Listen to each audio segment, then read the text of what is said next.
Hello, bonjour, je vais parler de Meghan Markle, la duchesse de Sussex. On va parler de karma. Oui, apparemment, je parle de plus en plus de ça ici parce que c'est très très important. Le karma, c'est une sorte de balance entre le bien et le mal, c'est-à-dire que vous recevez ce que vous semez, n'est-ce pas?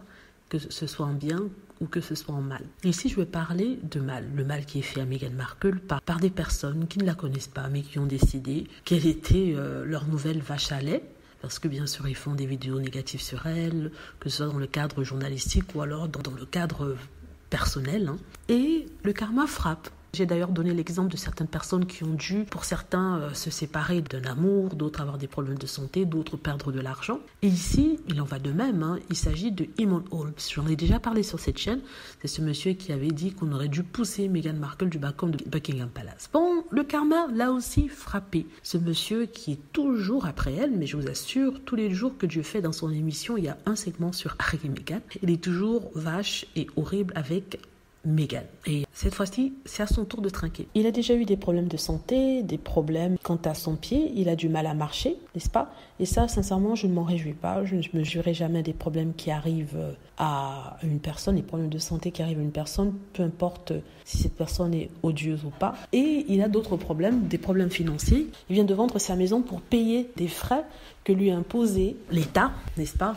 L'équivalent des taxes, parce qu'il aurait omis de déclarer certains gains, certains revenus qu'il a eus de par son travail de journaliste. Donc, il a travaillé pour une chaîne, il a déclaré ça, mais il a fait la publicité pour d'autres chaînes et pour d'autres compagnies.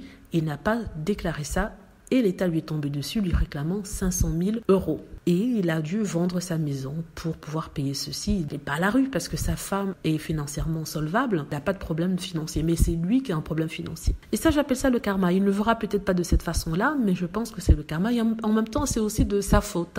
Quand on gagne de l'argent, il faut payer ses taxes. C'est vrai que les riches ou les personnes fortunées ont la manie, la mauvaise habitude d'essayer d'éviter de payer le plus de taxes possible en passant par des subterfuges et des méthodes plus ou moins légales, on va dire ça, sachant qu'il y a des firmes qui s'occupent de ça. Lui, par contre, il était pris la main dans le sac. Et quand je pense que ce monsieur essaie de cacher l'argent au service des taxes, à l'État, et il a le culot de critiquer Meghan Markle, le prince Harry. Comme je vous le dis, ce sont toujours des personnes qui sont malhonnêtes, qui critiquent Harry et Meghan. Ça, je ne comprendrai jamais. Voilà, je dis ça comme ça. Dites-moi ce que vous en pensez. J'espère que vous avez aimé la vidéo. N'hésitez pas à cliquer sur like si c'est le cas, à vous abonner pour plus de vidéos et à cliquer sur la petite cloche afin d'être averti lorsque je poste une nouvelle vidéo. Merci.